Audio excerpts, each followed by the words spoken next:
Hello there, and welcome to the CP7 podcast. My name's Palm. And I'm Andy. And together, we are Chrono Passion 7. So, today we have a very special show for you. We have one of my favourite podcasts on, Ralph and Martin from the Lume Plotters. But before we get into that, let's do a quick wristwatch check. Andy, what have you got on the wrist then? So today I am rocking the Zenith Monopusher, which is 100 years old. It's a super fascinating piece. It gives me a lot of pleasure and enjoyment to wear. It's just beautiful. If you haven't seen it on our IG, then make sure to check it out. But what are you rocking, Pam? I am wearing my Omega Seamaster Professional 300M with a white dial and black ceramic bezel, the Great White. It's got a beautiful wave dial, and I love the way the round indices just sit on that wave dial. You can just stare at it for forever. It's a beautiful watch and one of my favorites. It's also on a black Zelander rubber strap, which is also very comfortable and very, very cool. We say cool a lot on the show. So, Andy, on this very special show, what are we talking about today then? We're honoured to have such brilliant guests with us today. So we're joined by the Lume Plotters. We have Ralph and Martin with us. And we're going to be finding out about what makes them tick. What are they into? What watches do they love right now? What's some of the scene what we maybe don't know about, in their worlds as well. And then they're in a brilliant location, right? They're in Dubai. And we just want to know a bit more about the watch culture there, what the watch scene is like. So yeah, sit back, relax. It's going to be a great show. And yeah, I think it's going to be definitely a fascinating one. Okay, and so on to our special guests. Ralph, Martin, welcome. Hey, hello, everybody. Lovely to be here. Hello, thanks for having us. At first, would you like to tell us what's on your wrists? Ralph? Yeah, all right, I start. So, in the honor of speaking to two British people, I wear my Bremont Martin Baker 3 with a bronze barrel thing, which of course I have changed the strap because I'm a serial strap changer. So I have put this on this Optowatch strap. Optowatch is a local company that's based in Dubai and also makes these beautiful straps. So yeah, that's my Martin Baker Bremont. They didn't give you an orange barrel? You haven't jumped out of a plane yet? I have an orange polo shirt on, so. Okay, that's the same thing. Thanks, Ed. Just a warning, guys. Just a warning for our audience. These guys do like to jump in whenever, as you can tell. Absolutely, and that's why he's referring to the parachuting, right? Martin, yourself, what have you got on the wrist? So I got a recent acquisition. About it yesterday, because I mentioned to you guys, we were talking about G-Shocks, right? This is the GMWB 5000 D1, which is the stainless steel full metal G-Square, the silver one. So I've had it before. I've sold it before. I've rebought it. So it was kind of something that was tickling me. It was a good sale going on yesterday, so I managed to snag another one. Awesome. Two very great choices. Love a G-Shock, by the way. 40th anniversary year as well. Yes. So this one was the 35th. This one was relaunched 5 years ago, exactly 2018, for the 35th anniversary. Yeah.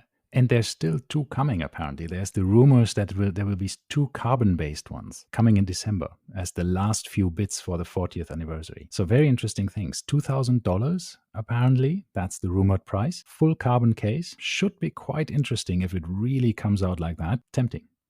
Excellent. We'll have a look into that for sure. So, guys, just tell us a bit about yourselves then and about the Lume Plotters podcast.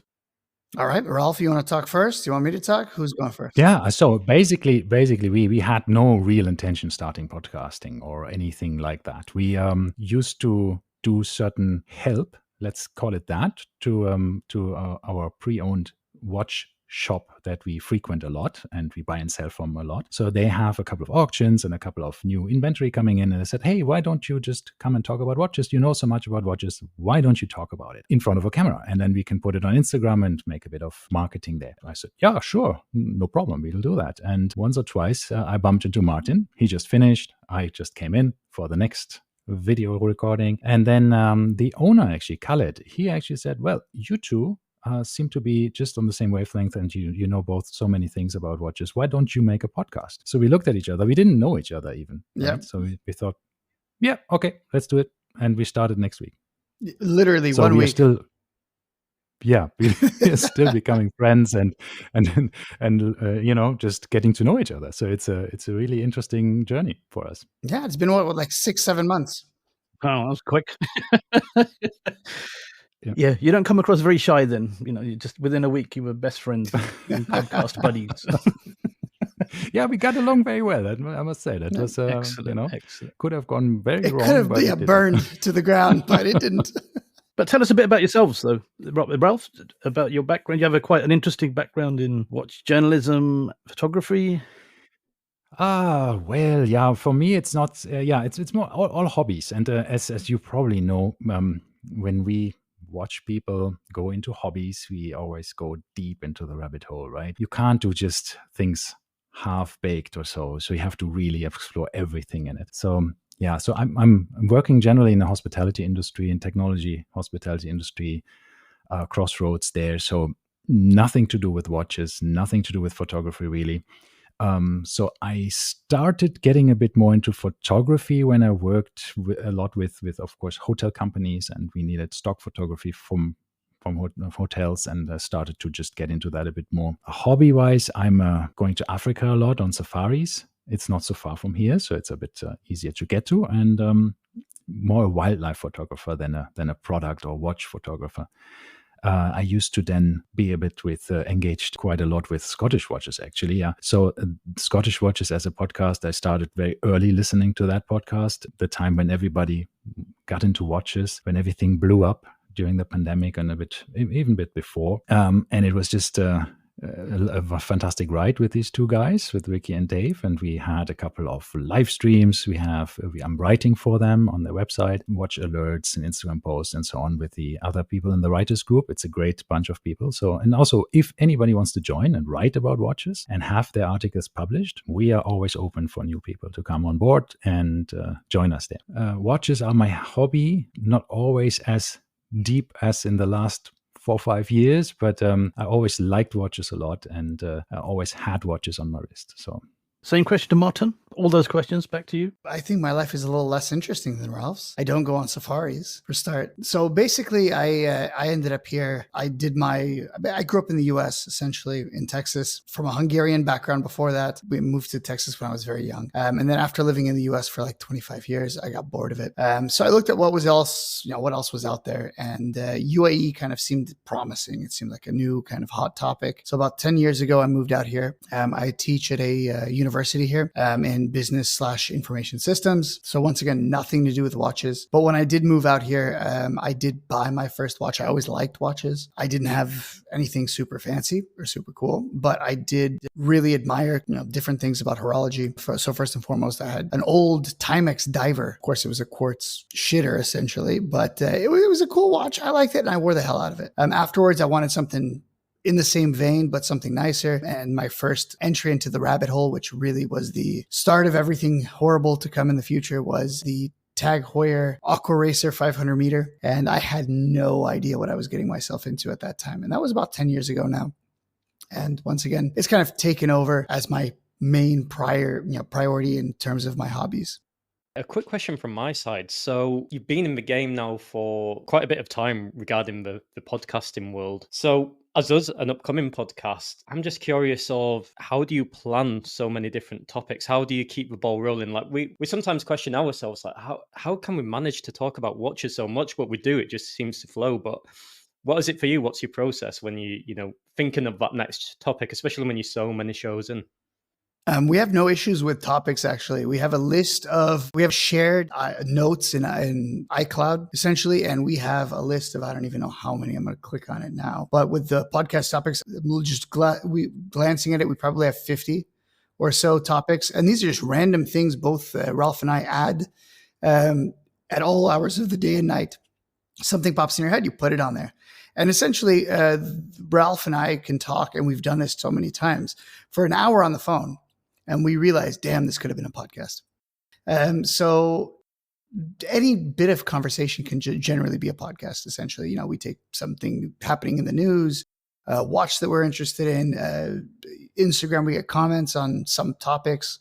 So generally compiling all of this, and we end up with a nice list of stuff.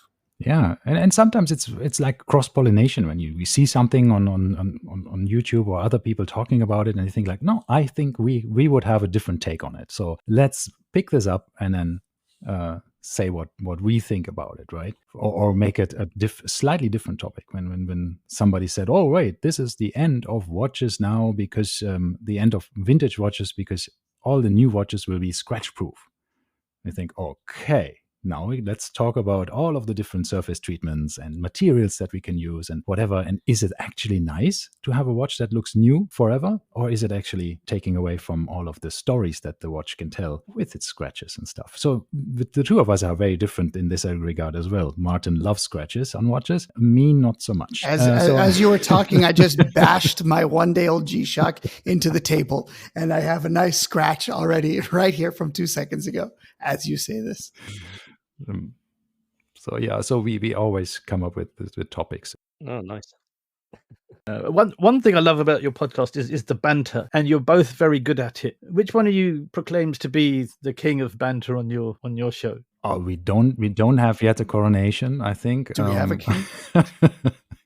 So, yeah, the chic of banter. I think it's just we just personality thing. I think we just both rag on each other, and I think we both interrupt each other all natural, the time. We can't shut up really.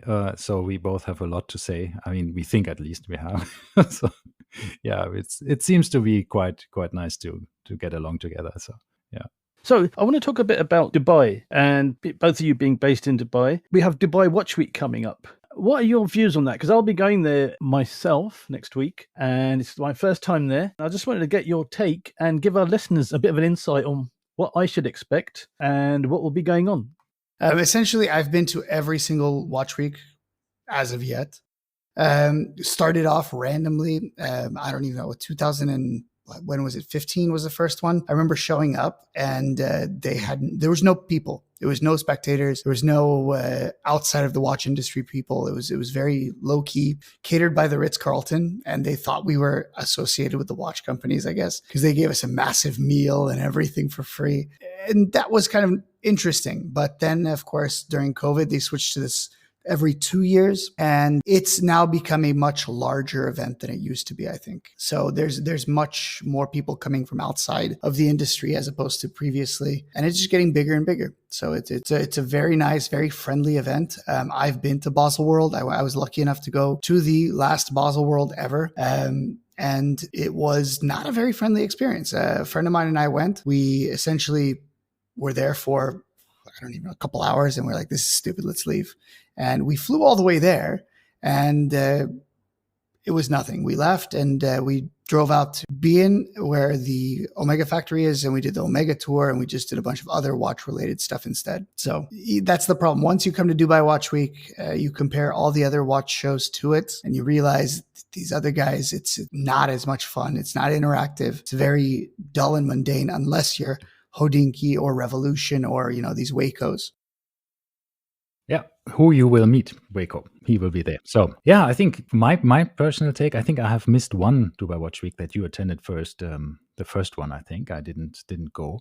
But then since then, of course, from 2019, 2021, 2023 now, I take off the entire time from my normal day job and just be there all the time. Now, this time, first for us, we are press. So that means that we have the ability to schedule interviews as well with attendees, the CEOs of companies, and all of this important people that are coming there.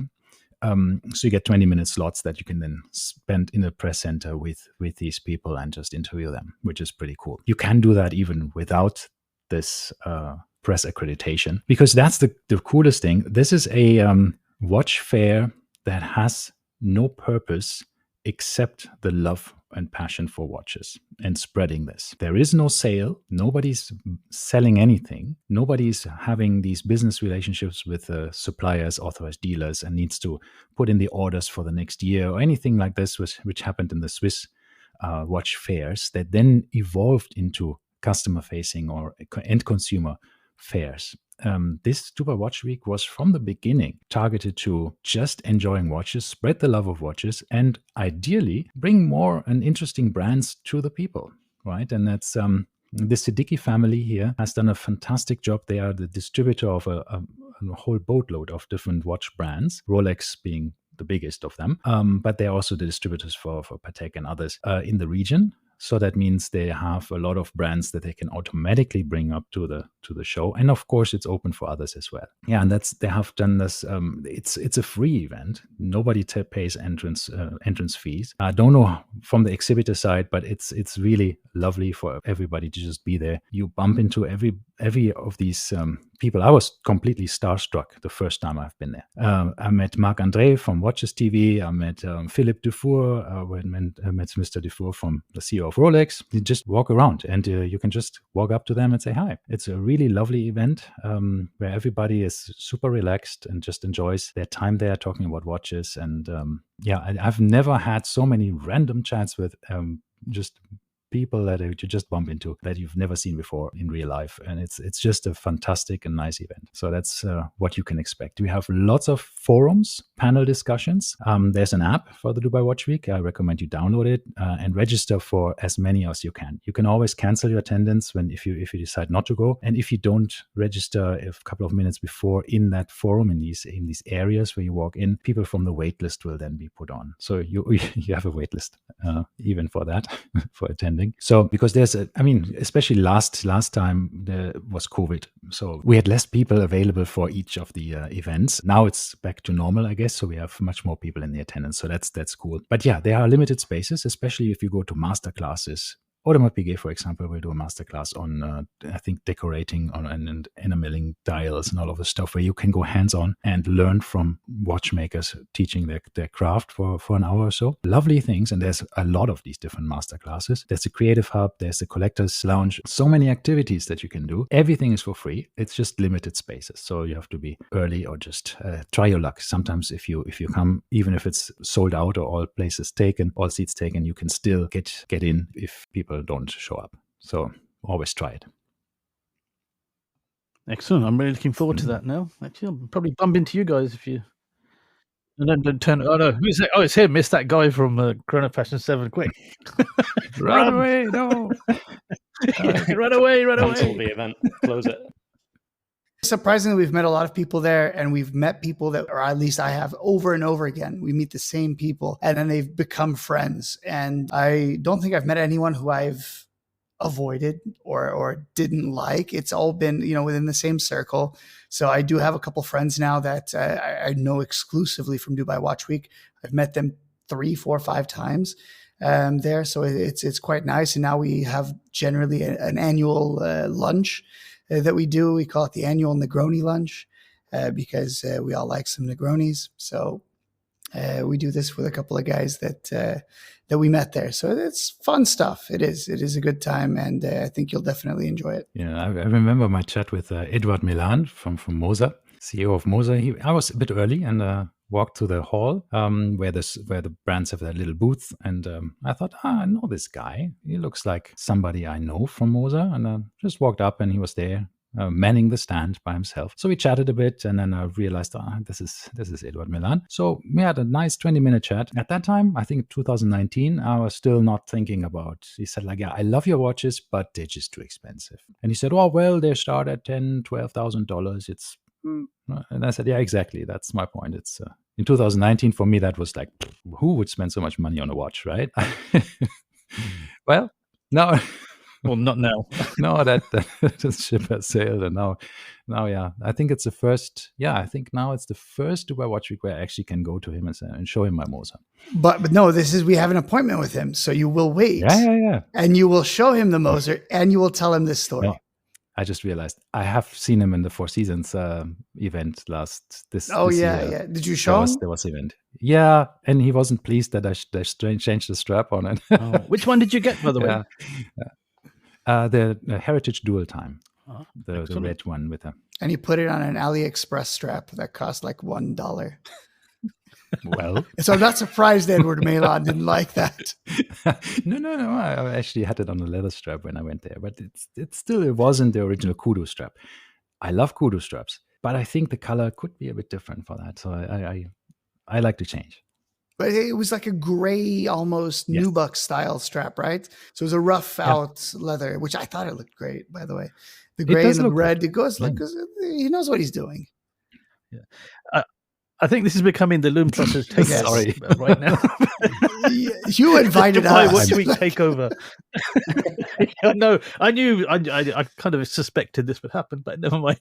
It's all good fun, all good banter, all good information. Sorry, Andy, you were saying something. No, brilliant. So, Ralph, you've sold the event to me for Dubai Watch Week. You should be a representative, I think, for them, but maybe the salesperson. But now I'm going to be looking for last minute flights to get there. I was doing that before actually, but then I like, do I really need to go there? Because we did Geneva Watch Days, and then some people were telling us like, if you've done Geneva Watch Days, you're going to see the same watches, the same people, more or less. But it sounds to me it's a lot more open, inviting, and as you were saying before, there was a lot more of that, distributor meetings going on there. It wasn't just purely for, the public to really enjoy watches for being watches, right? It was business going on there. So, yeah, let me see if I can make that happen. I don't know. I was going to buy another watch, but who needs another watch? Maybe I need the experience instead. Well done, guys. I've been trying to convince him for months, but in 20 minutes, you've done it. Yeah. Well, you can also, as I said before, you meet all of these people that you only know from your YouTube and podcasting. Ariel Adams is there, Tim Mosso is there, Waco is there, all of these people, and they're all happy to chat. They're all very welcoming and saying like, "Hey, come on, let's have a chat, let's have a coffee."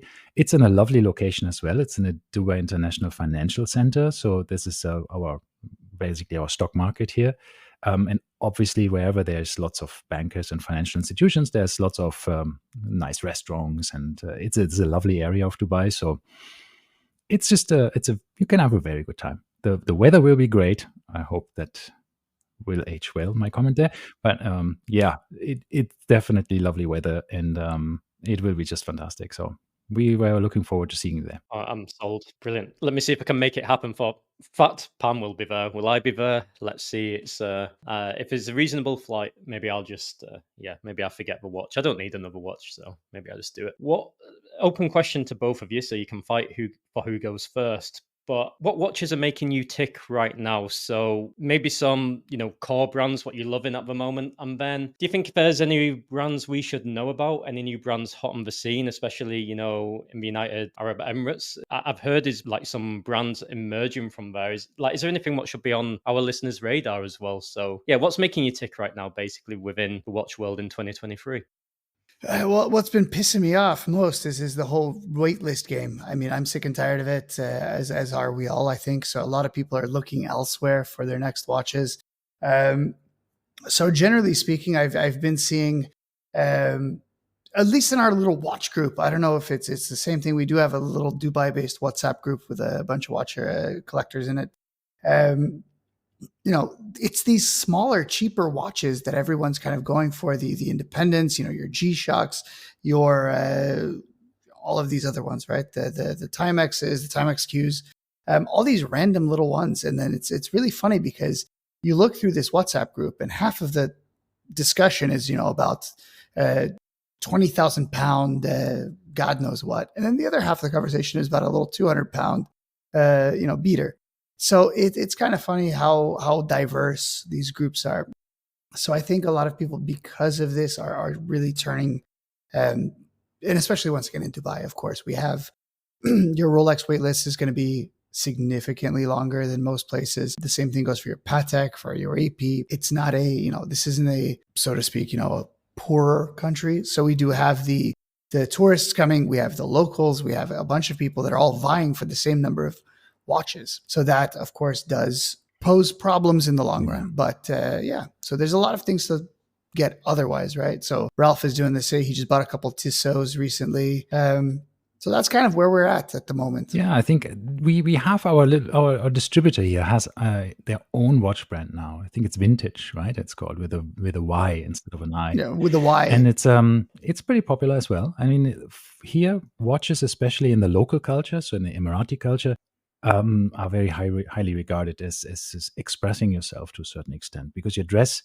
is more or less set. There's not too much of differentiation between the traditional dress that you wear. So you can wear you can show your individuality with your cars, with your watches, the ladies with the handbags and shoes. So there's different ways of expressing yourself in the public, and that's why it's so important. I think one thing you touched on with Weightless, we can see here very strongly that everything that's not big brand, Rolex, AP, Patek, and to a certain extent Vacheron Constantin, is really suffering at the moment. So we have, I think, this bit of an extreme. We were very pro-independent. We had a lot of people who would go for the very rare, very small brands when they became famous or in the beginning of that. But now we see a retraction of that. We see, okay, it's value retention. What is not losing me too much money? So that means, on the other hand, you can make amazing deals here.